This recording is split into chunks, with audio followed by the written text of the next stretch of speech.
Olá, seja muito bem-vindo, seja muito bem-vinda. Está no ar o primeiro episódio do podcast do IPEG, o Instituto Paulista de Qualidade da Gestão. O IPEG é uma entidade sem fins lucrativos, fundada em 2001, que promove a excelência na gestão e o desenvolvimento sustentável das organizações públicas e privadas que atuam no estado de São Paulo. Com foco na melhoria da qualidade de vida das pessoas e na melhor competitividade dentro do país, o Instituto contribui diretamente para a evolução da gestão em diversas frentes, como mentoria, capacitação e reconhecimento de boas práticas. Neste episódio, conto com a presença de diretores voluntários que fazem parte da gestão do IPEG. O Carlos Schalf, fundador e vice-presidente do IPEG, Emerson Furlaneto, diretor técnico do IPEG, e o Rogério Parente, diretor de marketing do IPEG. Eu sou Isabela Pascucci, apresentadora, e me acompanhe nesse episódio.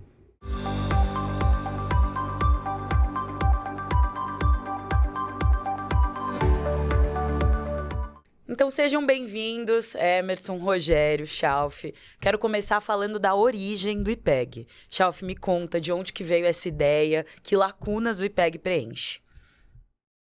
Muito obrigado por essa pergunta. Então, o IPEG ele nasceu no início da década de 2000, em 2001, em decorrência de um gap que existia nos modelos de excelência que existiam no mundo, né? Nós tínhamos, durante a década de 90, nasceram vários modelos de excelência e no Brasil também, inspirados nos modelos americanos e europeus. E esses modelos eram muito severos, muito difíceis, porque eles tinham uma exigência muito alta. A gente chamava modelo de 1000 pontos. Então, quando as empresas olhavam o modelo, as perguntas, o questionário, era uma coisa muito complicada, né? Muito complexa. Então, o IPEG, vendo essa lacuna, vários profissionais da área da qualidade se reuniram e nós achamos que seria a hora de criar um modelo mais simplificado, para ser um degrauzinho para começar, né, para essas empresas. Então, nós lançamos um modelo de excelência de 250 pontos, para começar uma jornada, né? E assim foi o nascimento do IPEG, a criação de um modelo mais simples para que as empresas pudessem começar, principalmente as médias empresas, né, que não têm tanto recurso para fazer um grande sistema de gestão sofisticado. Então elas poderiam começar com alguma coisa mais simples. E assim nasceu o IPEG. Perfeito. E Emerson, agora eu quero saber de você. O que difere o IPEG no campo de excelência em gestão? Primeiro que o IPEG é feito por voluntários, né? Então, o brilho nos olhos de todos os voluntários, todos nós diretores aqui somos voluntários, né? O nosso corpo técnico, os examinadores são voluntários, e esse brilho nos olhos que traz esse diferencial para o IPEG, né? A presença, né, de cada um que está ali em nome do IPEG, numa organização de qualquer porte, com um intuito genuíno de querer contribuir, de querer trazer os requisitos dos modelos, né, do nosso modelo de gestão, independente da pontuação, independente do nível que se encontra, mas essa genuinidade, ter essa genuinidade de poder contribuir com a organização, né? Perfeito, então acho que vai muito de propósito, né? E Rogério, me conta, como que é trabalhar com tanto propósito no seu dia a dia? Então, o propósito eu acho que está na vida de todo mundo, né? Todo mundo hoje precisa de um propósito para viver, né? O ser humano também, sem propósito, ele entra num vazio completo, né? E as empresas são iguais. Elas precisam de um propósito, elas precisam ter um direcionamento, elas precisam saber para onde elas querem ir e estarem preparadas para se adaptar às mudanças que o mercado está trazendo, né? Então, eu vejo muito que o modelo ajuda as organizações a identificarem o propósito delas e alinharem toda a estrutura dela para o propósito, né? Complementando aqui o Schalf, eu acho que o IPEG, ele quando foi fundado, ele cobriu não só uma lacuna nessa parte da qualidade, mas ele cobriu uma lacuna de um país, né? O Brasil estava vindo dali do Plano Real, né?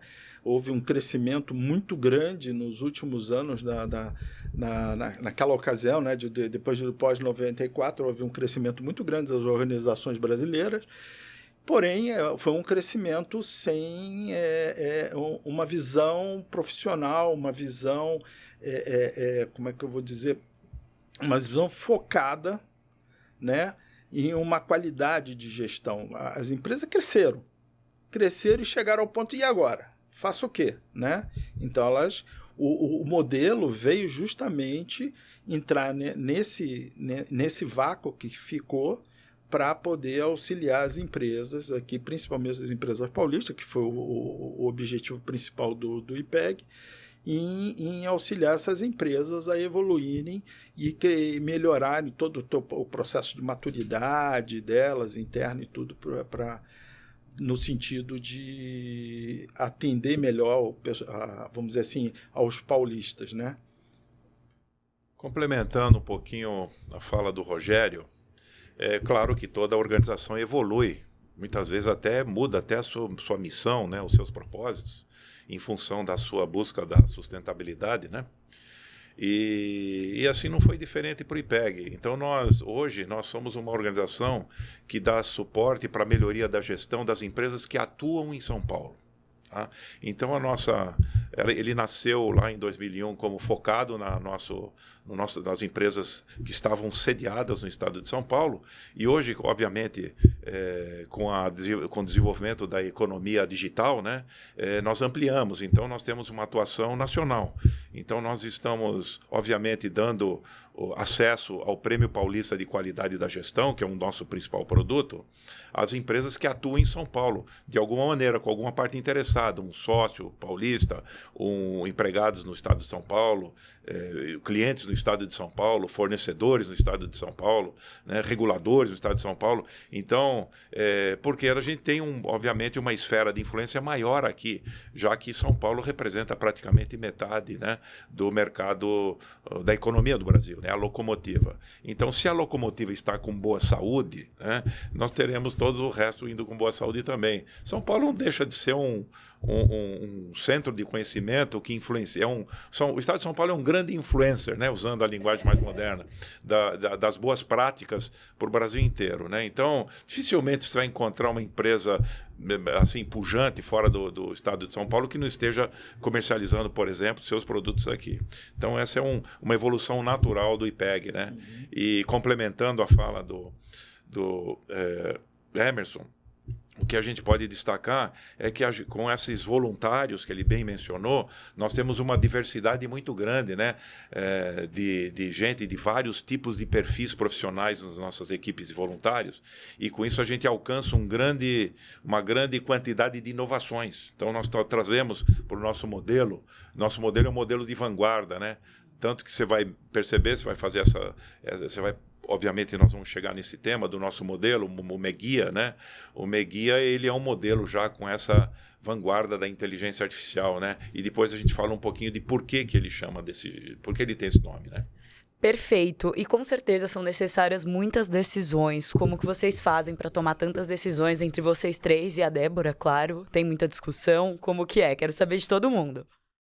Bem, com a tecnologia digital, né, e com a pandemia, né, que fez a maior transformação digital do planeta, né, causada pela pandemia, nós temos muito trabalho hoje voluntário, né, realizado remotamente, né. A maior parte dos nossos voluntários trabalha em suas casas, né, no seu ambiente de trabalho.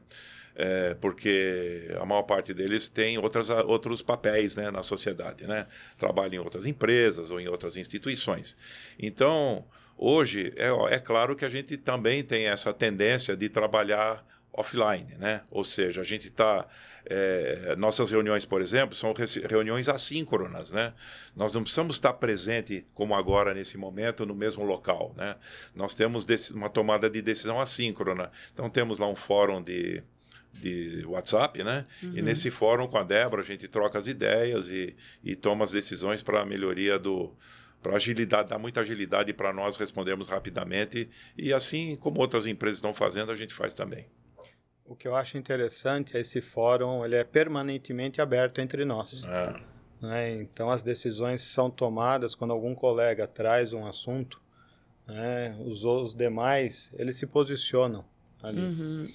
E a base da tomada de decisão, por sermos voluntários e querermos, né, o melhor para as empresas, dentro, né, dessa evolução, é essa questão de propósito que falta para muitas organizações. Às vezes existem, mas quando que nós vamos nas organizações, é um resgate de propósito. Isso no IPEG não existe, porque o corpo de diretores tem o propósito interno do IPEG, que é essa promoção da excelência. A tomada de decisão é muito facilitada e é muito rápida, porque é uma transparência, é uma confiança.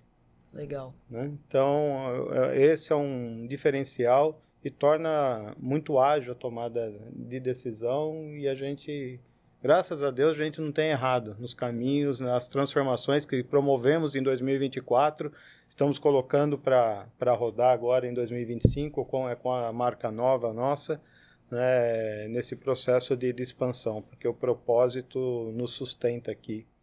Perfeito. Eu queria destacar uma coisa que o Chalf comentou aqui sobre a diversidade, né? Uma coisa interessante que assim, eu tinha um chefe suíço no início da minha carreira que ele falou isso, e assim, depois ao longo do tempo eu vim entendendo isso na prática, né?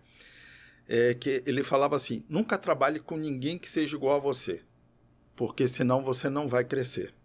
Então, eu acho que o IPEG tem esse crescimento, tem tido essa coisa, porque a questão da diversidade, do voluntariado, faz com que várias pessoas com várias histórias e experiências profissionais venham a contribuir. Então, acaba se somando. Né? Nós mesmos, dentro da diretoria, cada um aqui de nós temos um histórico de vida aí largo, grande, profissional. Cada um veio de algum setor do mercado, veio de alguma profissão diferente e tal. E isso acaba criando uma sinergia, acaba fazendo com que o IPEG acabe crescendo.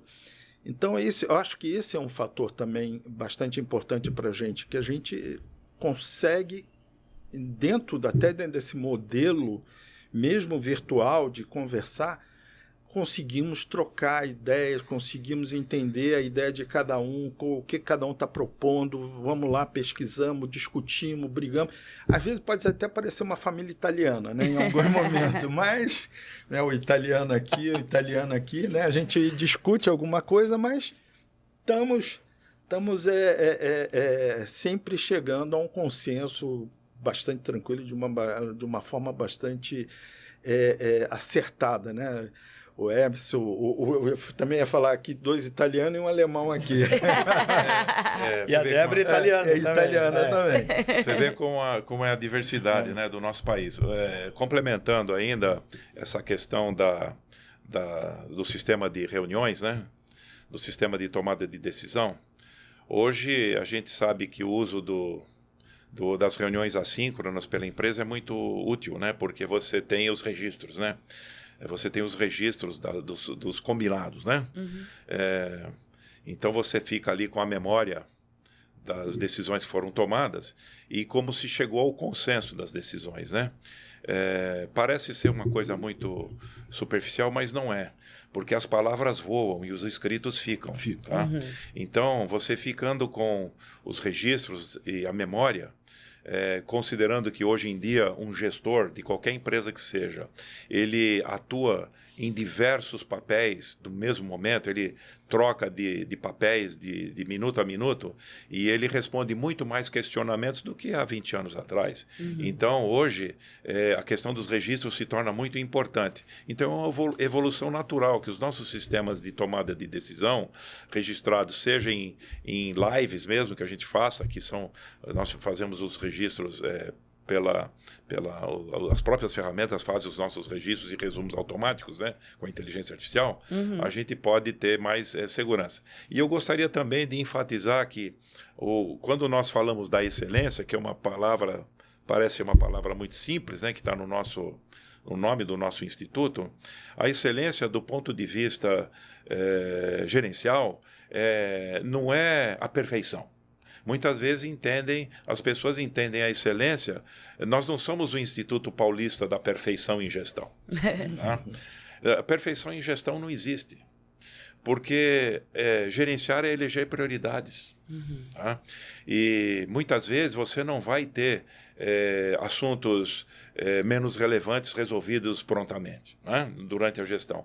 A excelência é a atenção aos detalhes relevantes, aos detalhes que importam para os propósitos que foram mencionados pelo Emerson e pelo Rogério. Então, o Instituto Paulista de Excelência da Gestão ensina as empresas a prestar atenção aos detalhes relevantes das boas práticas. Quais são realmente as boas práticas que vão fazer diferença para a organização alcançar os seus objetivos? Isso é a essência do nosso modelo.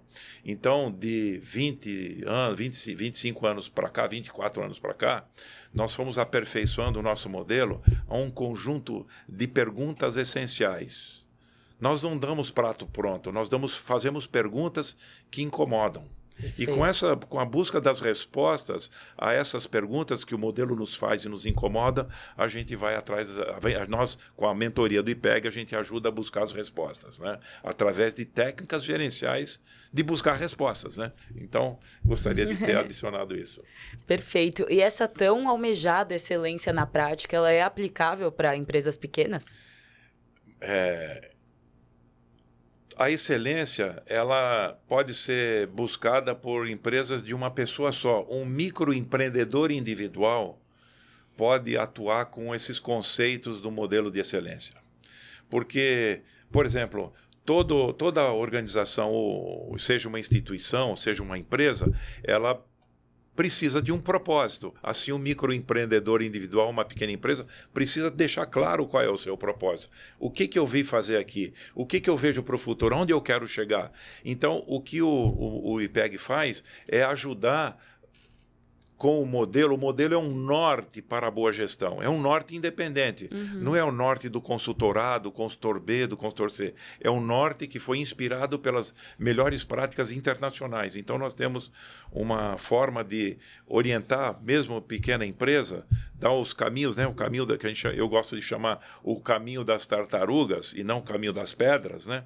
Porque as tartarugas estão sempre se movendo, né? E a empresa é mais ou menos isso, ela anda em cima de tartarugas imóveis, né? Porque o mundo muda muito rápido. Então, a gente dá com o nosso modelo e os produtos derivados dele um caminho para as empresas pequenas também. O modelo em si, ele não é normativo, né? Ele não é uma norma. Nosso modelo não é uma norma. Como o Schauf falou, ele é um modelo orientativo. E, por ser orientativo, ele provoca, dentro da organização, a organização se autoanalisar. Ela começar a se analisar internamente, ela própria começar a se analisar e verificar o que está faltando para ela poder crescer. Quais são meus gaps? Quais são as lacunas que eu tenho para mim poder, vamos dizer assim, seguir essa trilha da excelência, né? Como é que eu faço essa jornada, né? Muitas empresas não sabem como começar. Ela cresce, aquilo que eu comentei, né? O vácuo que teve na década de 90, muitas empresas cresceram rápido e depois chegaram a dizer assim, e agora? Eu faço o quê? Para que lado eu vou? Como é que eu continuo a crescer? Então, o modelo auxilia e orienta as organizações quais são os próximos passos. E a maneira com que se faz é através de perguntas, questionamentos dentro da organização. Só a organização tem isso? Só a organização faz isso? Só a organização vê aquilo? E aí você tem um fator comparativo para poder aplicar dentro da empresa. Nós não dizemos qual é a melhor metodologia, não dizemos que use a ferramenta A, B, C ou D, né? Mas nós ajudamos a ele a identificar qual é a melhor ferramenta para a empresa. Nós temos N ferramentas de gestão no mercado, né? Nem todas se aplicam a todo mundo. Cada empresa precisa encontrar o seu caminho, né? E eu acho que a importância do modelo é esse, que a gente não determina, né? Nós não criamos uma orientação de seguir, você só seguir nesse caminho que você vai dar certo. Eu quero aproveitar a pergunta e convidar ao pequeno empresário, convidar o microempresário para não entrar na estatística, né, de fechar as portas em até 5 anos. 80% das pequenas empresas fecham as portas, né, em até 5 anos. O IPEG ele pode ajudá-lo nessa jornada, nessa caminhada, né, desse pequeno empresário, desse microempresário, a fazer perguntas inteligentes, né, para você refletir, para você se redescobrir. A maioria das empresas nascem de uma oportunidade. E aí, o microempresário, o empreendedor, ele vê uma oportunidade e aí ele abraça aquilo. Mas as oportunidades passam. E a sustentação disso? Né? E a continuidade disso? O modelo ele faz essas provocações para dar essa sustentação no seu negócio. Né? Ele faz essas provocações, e não são provocações filosóficas, são provocações empresariais, né, do nosso modelo, do Megia, para que você, empresário, microempresário, nós podemos te ajudar a facilitar o teu dia a dia, né, a sua jornada aí de 14, 15, 16, 18 horas diárias, né, possa ser um pouco reduzida e trazer também melhores resultados para a tua empresa, para a tua organização. Perfeito, então fica a dica, qualquer um de vocês que está nos assistindo pode alcançar a excelência, mas não a perfeição, né? Então vamos lá, como que o IPEG lida com temas atuais, como ESG, inteligência artificial, governança? Bem, o modelo, com essa evolução que eu mencionei anteriormente, ele captura através do seu time nós temos um núcleo técnico bastante diverso, né? Como mencionamos anteriormente, esse núcleo técnico capta as melhores práticas das grandes empresas, pequenas empresas, microempresas, não só do Brasil, mas do mundo inteiro, e vai introduzindo dentro do modelo essas novidades, né, como que você mencionou. Vamos pegar um exemplo que está muito mais presente na nossa vida, que é a inteligência artificial. Tá? Que está, inclusive, no nome do nosso modelo. O modelo de excelência em gestão, agora ele se tornou IA, né? Megia. Então, por quê? Porque ele tem dois vetores relevantes dentro dele para inocular e usar a inteligência artificial em prol dos usuários do modelo. O primeiro vetor é que ele solicita, ele questiona e induz, né, a questões da inteligência artificial para apoiar a gestão em alguns temas relevantes, né? Ou seja, a gestão empresarial ela pode ganhar muita produtividade, né, e reduzir o custo de gestão você utilizando a inteligência artificial para apoiar a gestão. Então, ele tem alguns questionamentos sobre o emprego da inteligência artificial em alguns dos critérios, né, em algumas das questões que ele traz sobre essa inteligência artificial. E ele também tem no seu sistema de rating ou de avaliação, de graduação da qualidade da gestão, porque nós temos um modelo de graduação da maturidade da gestão. Um dos fatores é o uso da inteligência artificial, o uso da tecnologia digital e, mais especialmente, da inteligência artificial. Você ganha algum bônus quando você aplica a inteligência artificial em qualquer uma das práticas que o modelo solicita. Você pode, por exemplo, aplicar na sua pesquisa de clima organizacional, na sua análise do SWOT, lá no planejamento estratégico, na avaliação da sua cultura. Então, você pode usar a inteligência artificial em todas as práticas de gestão. Isso vai fazer com que elas sejam mais precisas. Então, esse é um vetor. É o questionamento que o modelo traz sobre o uso da inteligência artificial para melhorar o desempenho gerencial da empresa. O segundo vetor é que o modelo foi criado de uma maneira que ele pode ser você pode utilizar a própria inteligência artificial para avaliar a sua gestão. Então, você pode passar para explicar a sua gestão como funciona e o modelo responde para você. Nós temos um prompt, inclusive pronto dentro do nosso próprio critério, existe um prompt. Esse prompt está preparado para você fazer a pergunta da sua gestão. Então a inteligência artificial, ela é usada, inclusive nós usamos, né? A nossa banca avaliadora pode usar a inteligência artificial com esse prompt. Né? O modelo foi preparado para que o prompt seja... A gente sabe que a inteligência artificial alucina, tá? Conforme a pergunta que você faz. Então, nós conseguimos encontrar algumas travas para fazer perguntas que ela não alucina, ela vai precisamente... Nós damos algumas premissas, né? E o modelo já está muito bem estruturado para isso. Ele veio se estruturando. A inteligência artificial não nasceu agora. O nosso núcleo técnico identificou essa transição lá em 2018, a entrada da inteligência artificial dentro da gestão, e o nosso modelo foi sendo modelado, né? Já foi sendo construído. Por exemplo, todos os requisitos, todas as práticas de gestão já têm a sua finalidade claramente definida. Então, quando a inteligência artificial entende a finalidade daquela prática, ao avaliar, ela não vai procurar no seu banco de dados a finalidade. Ela já tem a finalidade definida pelo modelo. Então, o uso da inteligência artificial pode ser utilizado para avaliar o próprio modelo. Ou seja, o próprio modelo usa a inteligência artificial para poder ajudar as empresas, entendeu? São dois vetores. Uau! E o Meguia já está completamente implementado, está ajudando as organizações a se transformarem? Com certeza, a gente faz essa transformação com o uso dos nossos produtos. Não só através da candidatura ao nosso principal produto, né, que é o Prêmio Paulista de Qualidade de Gestão, que é um prêmio oficial, né, está oficializado na lei do Estado de São Paulo, na lei de 2003, né? Mas também através das nossas jornadas de excelência. Nós fazemos jornadas de excelência com a empresa, são eventos práticos, são jornadas práticas de mão na massa, não é em sala de aula dando aula, mas são jornadas práticas em que o modelo vai sendo implantado dentro das empresas entre 6 e 8 meses. Né? Nós giramos um ciclo de melhoria, sempre atuando naquilo que está tirando mais valor. Conforme o Rogério falou, o modelo aponta os gaps. Só que alguns gaps tiram mais pontos do que outros.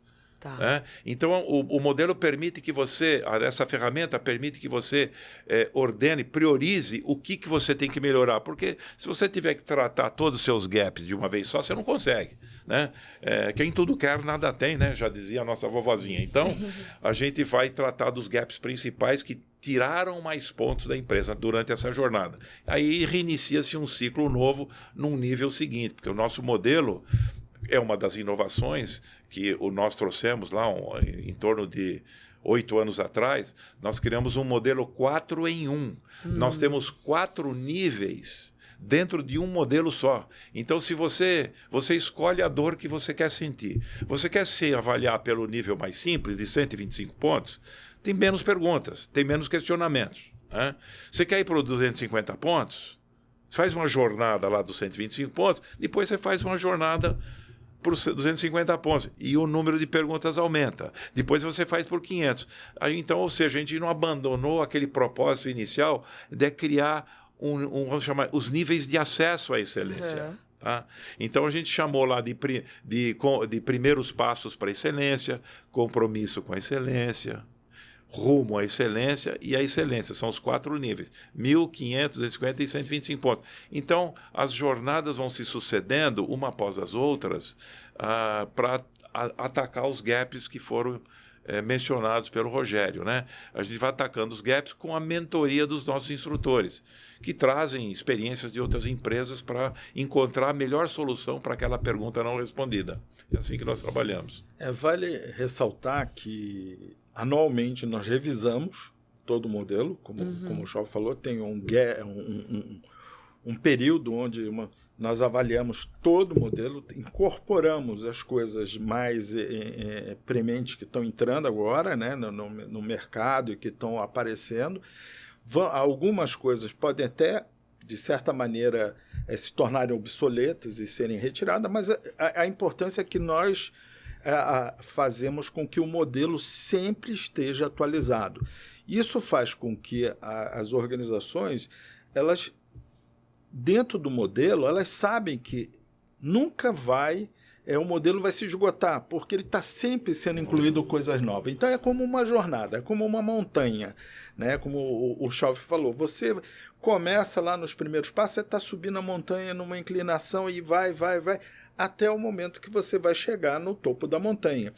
Mas quando você chega no topo da montanha, não terminou.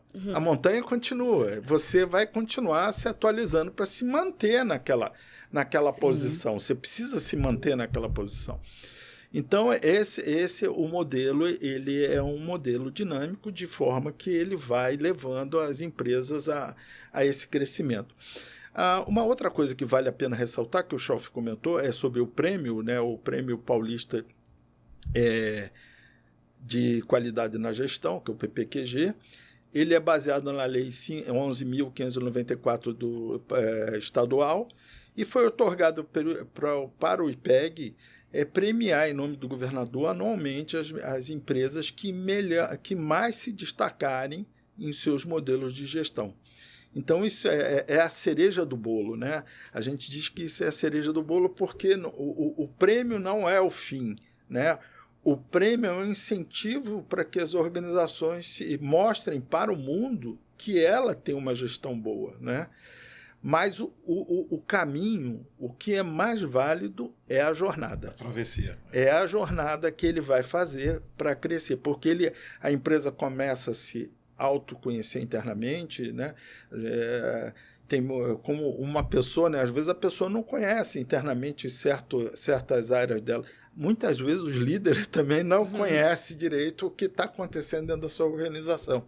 Então o modelo ajuda ele a compreender, a entender, olhar onde tem os gaps, olhar se a estratégia está alinhada, se todo mundo está olhando para aquela estratégia, ou se tem um departamento que resolveu criar um silo, né, dentro da organização, onde ele tem a meta própria, a visão própria, a estratégia própria, né?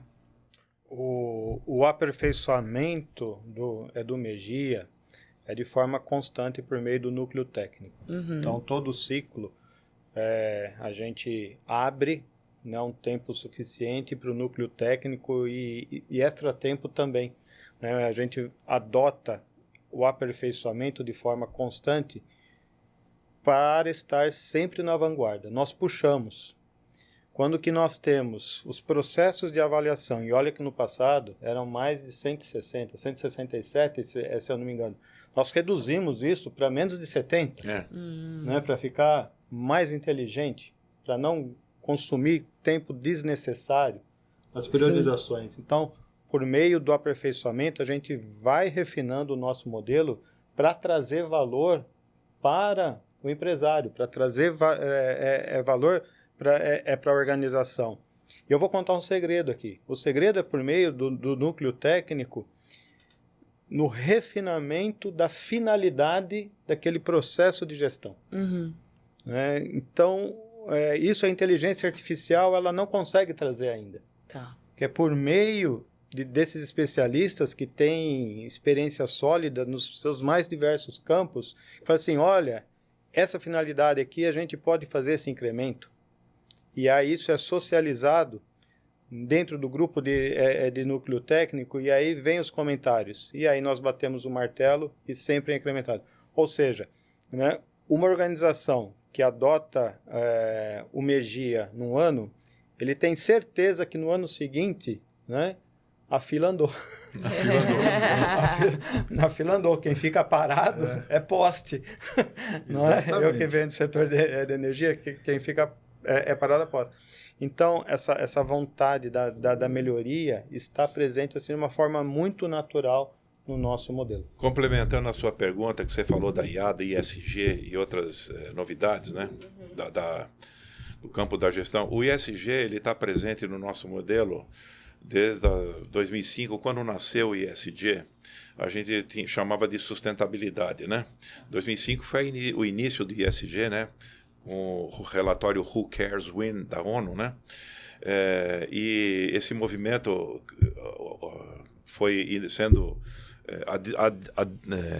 introduzido dentro das empresas, essa preocupação com a sustentabilidade, né, muito lentamente, mais como greenwashing inicialmente, depois foi sendo realmente vestido.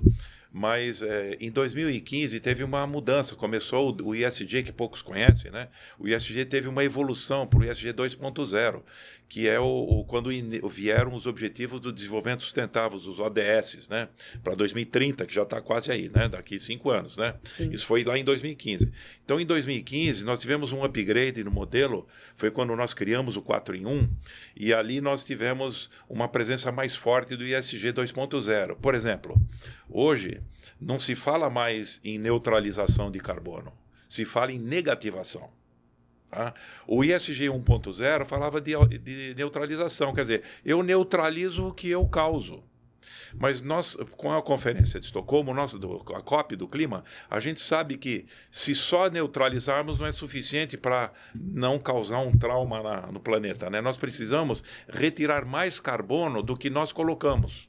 Então, é como se eu encontrasse um papel, um lixo na rua e recolhesse o lixo que não fui eu que baixei, tá? Para manter a rua limpa, né? Então é mais ou menos isso. Nós temos que retirar carbono mais do que colocamos. Então, por exemplo, a descarbonização, que também já está no modelo, a descarbonização, vamos dizer assim, que é o grande prioridade da sustentabilidade é a descarbonização. Tá? E já está lá dentro. Então, o ESG 2.0 já traz a descarbonização. E o 1.0 não. Então, o ESG é muito amplo. Então, nós estamos aí falando de, por exemplo, no nosso modelo de resiliência climática. Tá? Quem é que está pensando em resiliência climática? Como que aquelas empresas do Rio Grande do Sul que ficaram embaixo d'água puderam se recuperar? Sim. Como é que eles poderiam...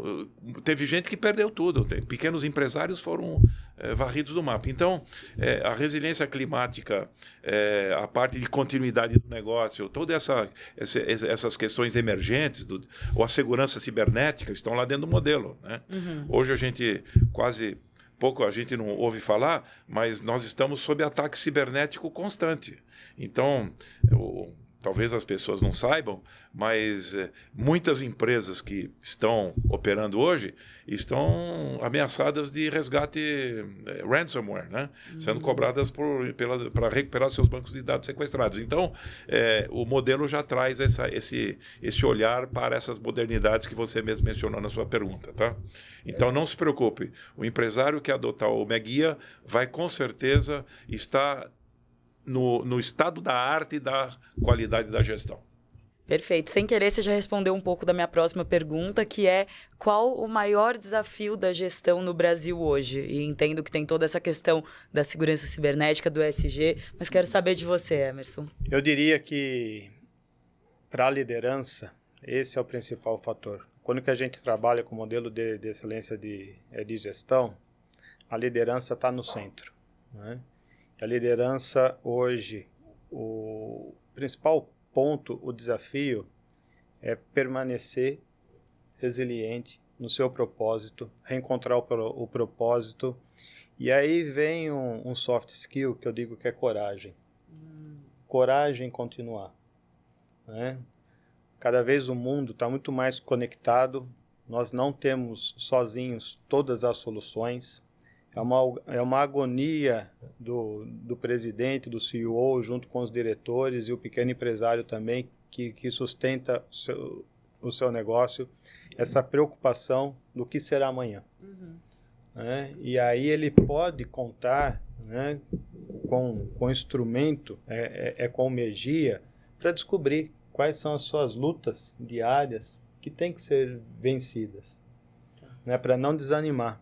Né? Muitos colegas aí estão com dificuldade de trabalhar, de acordar, de produzir, porque eles não veem uma perspectiva, né, de se manter no curto, médio prazo. Longo prazo já não existe mais.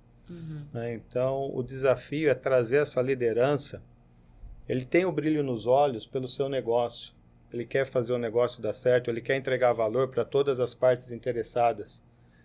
Mas hoje digo que esse resgate da coragem, né, falo assim, onde que nós vamos, onde que nós estamos, para onde que é que nós vamos, isso o MEG ele pode ajudar de uma forma estruturada, fazendo as provocações, as perguntas inteligentes para que ele possa tomar a decisão e priorizar aquilo que é importante e aquilo que está consumindo o seu tempo de forma desnecessária. Né? Então, eu vejo hoje, assim, é uma pergunta difícil de responder, mas a perseverança, por meio de ter a coragem ainda, nós somos capazes, com inteligência, com gestão, buscando excelência, sabendo fazer as coisas, saber onde que a gente vai colocar, né, as nossas forças, entender as nossas fraquezas, né, e eu penso um pouco disso. Eu queria trazer aqui, complementar o Emerson, trazer aqui só um exemplo, né, de uma coisa. A pandemia, pela qual a gente passou agora recentemente, ela simplesmente expôs tudo aquilo que estava frágil na sociedade como um todo, né? Nas organizações, na saúde, nas empresas, tudo foi exposto. Essa é um fato. E aquelas empresas que tiveram minimamente um modelo de gestão maduro e sólido, né, que é a nossa proposta do MEG desde o início, elas conseguiram sobreviver. Porque dentro do próprio modelo já existe, vamos dizer assim, como lidar com crises. Como é que você lida com uma crise? Como é que você lida com uma determinada situação? E isso traz a resiliência para as empresas, né? O futuro é como todo mundo fala, está incerto, insípido, né? A gente não sabe. Tem N possibilidades para o futuro. E cada vez mais, quando a tecnologia traz novidades para a gente, mais portas se abrem, mais opções de futuro, né? Então, aquelas organizações que tinham solidamente o seu modelo de gestão implementado, elas sobreviveram tranquilo, passaram por toda a crise tranquilamente. Mudaram o modelo de gestão, aquele que tinha entregava com loja, passou a entregar rapidamente, o modelo permitia, quando você tem um modelo de gestão bem implementado, permite você fazer mudanças e alterações dentro da estrutura com mais facilidade. Porque você sabe onde está cada coisa, como é que está montado aquele Lego, então você tira e, vou botar para cá, isso aqui eu faço para lá. E aquelas organizações que estavam, vamos dizer assim, com a sua gestão bagunçada ou minimamente sem gestão, elas quebraram. E é um fato que a pandemia apenas acelerou. Ela podia quebrar em 2, 3 anos, mas ela acabou quebrando em poucos meses por conta da pandemia. Então, isso complementando o que o Hermes falou, o modelo ele traz uma segurança para o gestor, mas ele não vai responder o futuro.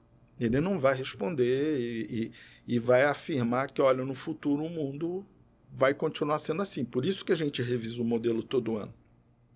Se me permite, Rogério, na sua fala me veio a questão da crise, né? Uhum. E um termômetro para saber se a tua organização está praticando a excelência nos seus diversos aspectos, é fazer a pergunta olhar seus concorrentes. Sim. Né? E olhar e falar assim, tem a crise, quem entrou primeiro, foi eu ou foi ele? Né? Tem a crise, quem saiu primeiro, foi eu ou foi ele? Exatamente. Então, na medida que você pratica, que a excelência está já inculturada no seu dia a dia, é uma pergunta boa de se fazer na crise. Eu entrei antes, né? Eu entrei depois e saí antes. Exatamente. Né? E olhar para fora, os concorrentes, ver a sociedade como um todo, outros mercados ou outros nichos. Acho que esse é uma boa reflexão, né, para saber qual que é o meu nível da qualidade da gestão dentro da organização. O que o modelo permite fazer essa comparação, fazer esse benchmark. Como é que eu estou hoje, né? Como é que eu estou em relação ao ambiente atual, né? Porque o ambiente futuro a gente ainda não sabe ao certo. Tem N variáveis, né? As variáveis estão inúmeras aí, cada dia tem uma novidade, né? Alguns acham que daqui a 5 anos o mundo vai estar totalmente diferente, outros acham que não. Então, a gente não tem certeza do que vai vir. O certo é o seguinte: crises, mudanças serão cada vez mais contínua. E só consegue navegar bem nisso quem tem a organização que tem um modelo de gestão maduro, que consegue manobrar bem essas mudanças. Perfeito. E agora, continuando com você, quais são os planos de crescimento para o IPEG nos próximos 3 anos? Então, o IPEG ele veio, né, desde 2001 e vem ajudando as organizações paulistas. E ano passado, e aquelas que têm vamos dizer assim, elas têm um pezinho aqui em São Paulo, como o Chalf falou. Uhum. Então, isso mas por conta do prêmio, né? Porque o prêmio é o prêmio paulista. Porém, nós temos um set de produtos que, apesar de uma ou outra empresa, como uma grande maioria das empresas que estão hoje no Brasil, acabam tendo sempre um escritório, uma filial, alguma coisa que são uma representação aqui, isso já permite com que ele possa participar do prêmio. Mas aquelas organizações que não tenham ainda, não chegaram aqui no mercado de São Paulo ou não estão atuando ainda em São Paulo, a gente tem produtos que podem. Tem um produto de capacitação, nós temos o produto que é a Jornada de Excelência, como o Chalf comentou, que é um modelo de, vamos dizer, um programa de mentoria onde a gente ajuda a própria organização a se avaliar, nós temos critérios, ajudamos ela a montar o plano, ajudamos ela a olhar, né? Temos uma aplicação em software para fazer esse tipo de coisa, então nós podemos ajudar essas organizações também. Então, e estamos agora nos preparando para lançar mais um produto que se chama o Conselho Consultivo On Demand. Por quê? Porque muitas organizações não têm como manter dentro da sua organização, na folha de pagamento, um consultor permanente, né? Então, a nossa proposta para aquelas empresas menores, aquelas empresas que querem ter um consultor, um conselho, né? Um conselheiro, ela possa usufruir disso de forma on demand, ou seja, ela vai, no momento que ela precisar, ela requisita a participação e o IPEG vai mandar, de acordo com o tipo de empresa, de acordo com o tipo de tamanho da empresa, ela vai mandar um conselheiro em comum acordo com a organização para que possa ser feito esse trabalho. Seria assim, em outras palavras, um conselheiro de gestão. Porque, como eu falei anteriormente do que é a excelência,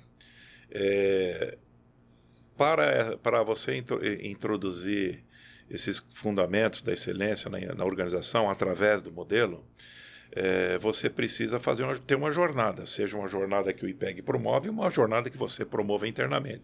Então, a liderança, como o Emerson falou, é responsável por fazer essa transição cultural. Então, a cultura, a gente chama de cultura da excelência.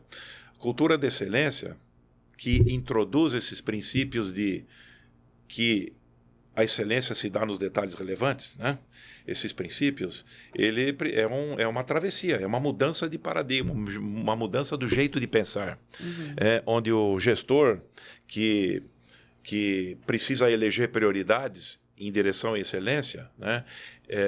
Essa mudança cultural que vai cascateando até os níveis operacionais, porque um operador ou um atendente, um operário, ou mesmo aí um assistente administrativo, ele tem que tomar decisões no dia a dia, mas ele tá fundamentando a decisão dele na excelência.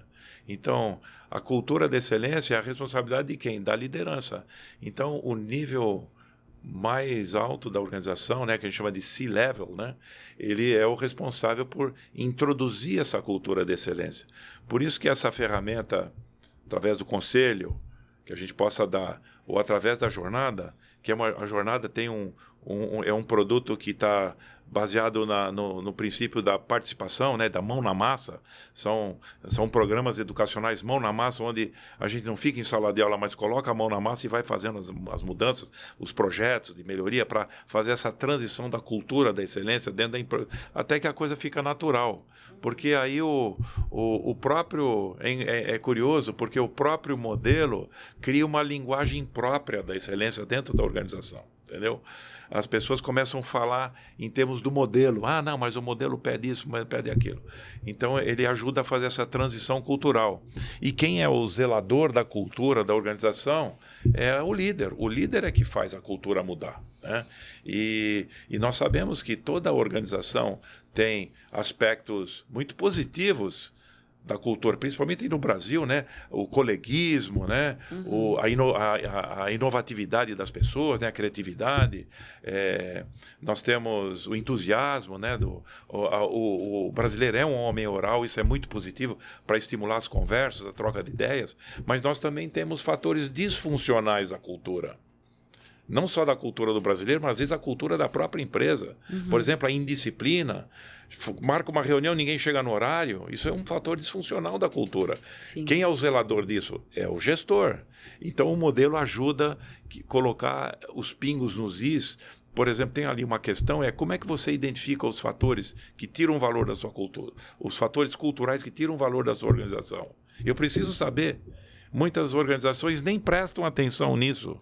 Acham que o processo é orgânico, que eu tenho que contar com as pessoas como elas são. Não, eu posso mudar o comportamento da organização. Eu posso ter valores mais centrados em fatores que me trazem aspectos culturais favoráveis. E procurar identificar aqueles que estão tirando valor, né? Então, a lei do mínimo esforço, né? O comodismo, né? Qualquer empresa pode identificar os seus. É muito difícil fazer isso, a gente orienta como fazer, tá? Então, é um exemplo só de transição, como nós falamos aqui anteriormente. Então, para finalizar esse episódio de hoje, eu quero saber o que não tá no LinkedIn de vocês, ali no perfilzinho, mas que define muito bem quem vocês são. Muito bem.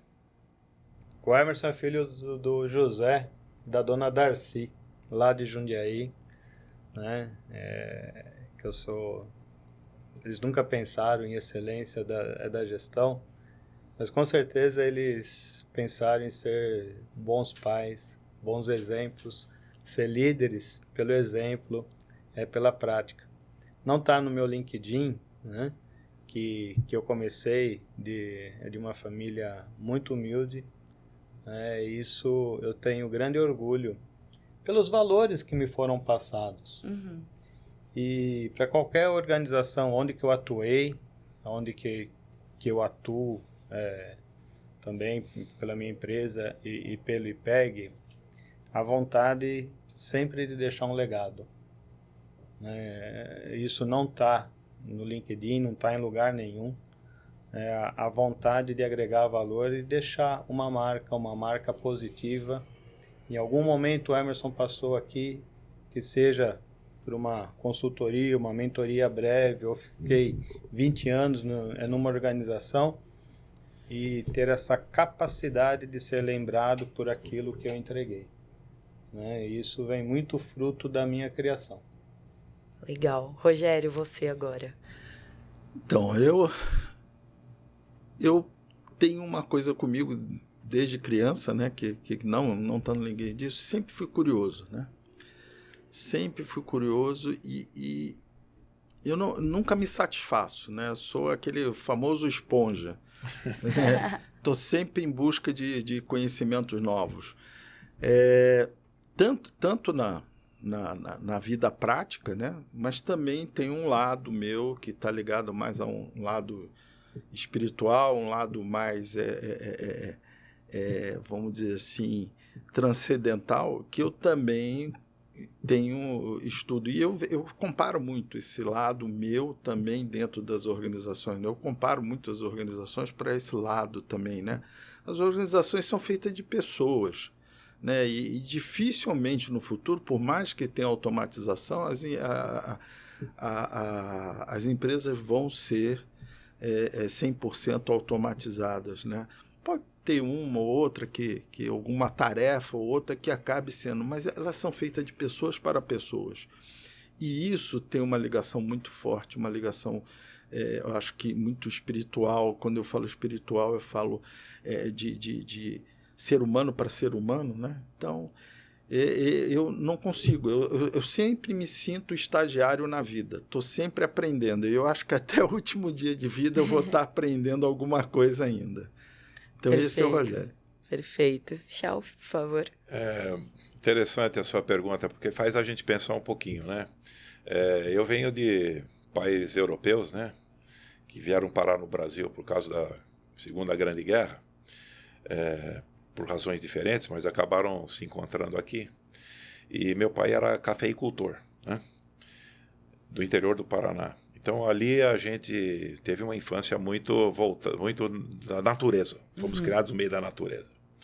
Então, toda essa questão da ecologia nos anos 80 e a sustentabilidade dos anos 2000, para mim foi assim, música para os meus ouvidos, né? Porque falei, felizmente alguém reconheceu que a vida assim, introduzida na natureza ou em harmonia com a natureza é melhor, né? Para mim isso é de nascença, né? E um fator importante desse tipo de educação europeia é a disciplina, né? Então, o alemão, por sua natureza, sua cultura, é disciplinada, ao contrário daqui, né? A gente tem um povo bem indisciplinado. Um exemplo disso é que aqui nós temos leis que não pegam, né? Você comenta com naturalidade, essa lei não pegou, né? Essa lei aí não pegou. Então, é bem diferente do método alemão. Então, essa questão da disciplina também foi enfatizada porque eu fui atleta de judô na minha adolescência e na minha juventude. Cheguei a competir, fui campeonato paulista, fui campeão paulista e tudo. E o judô também prega muito a disciplina e prega a eficiência. Não, prega a eficiência. Então, o judô tem um princípio que é você buscar a maior eficiência com o menor esforço. Tá? E é mais ou menos o que o modelo faz, né? O modelo é essencial, é a maior eficiência com o menor esforço gerencial. Como é que eu consigo a maior eficiência empresarial, institucional, com o menor esforço, para não onerar o meu cliente, porque todo o custo que está na gestão vai para o cliente, né? Então a gente não quer, a gente pode fazer, a gente chama de modelo enxuto. Inclusive, um dos fatores que nós avaliamos a gestão é se ela é enxuta, vem do Lean Management. Né? Então, se a gestão é enxuta, você está zelando para que ela seja o mínimo custosa e o mais eficiente possível para o seu cliente não ter que pagar a conta. Né? Então, e para melhorar, obviamente, a sustentabilidade econômica, né? Para dar retorno. Então, você veja como está tudo conectado. Sim. Talvez a gente seja levado a esse tipo de movimento do voluntariado, etc., por causa dessas histórias que a gente tem na nossa formação, né? Como o Emerson comentou. Perfeito, perfeito. Então agora deixem os LinkedIns de vocês para a galera adicionar vocês, se conectarem lá. O meu nome é Emerson Furlaneto, né? Só pesquisar lá e você já será aceito de pronto. O meu é Rogério _Parente. Carlos _Schauf. SCHAUFF. Perfeito, vai estar aqui os nominhos para vocês, pessoal, e sigam o IPEG nas redes sociais, acesse o site ipeg.org. Muito obrigada por estar conosco nesse episódio e até a próxima. Tchau, tchau. Obrigado. Obrigado.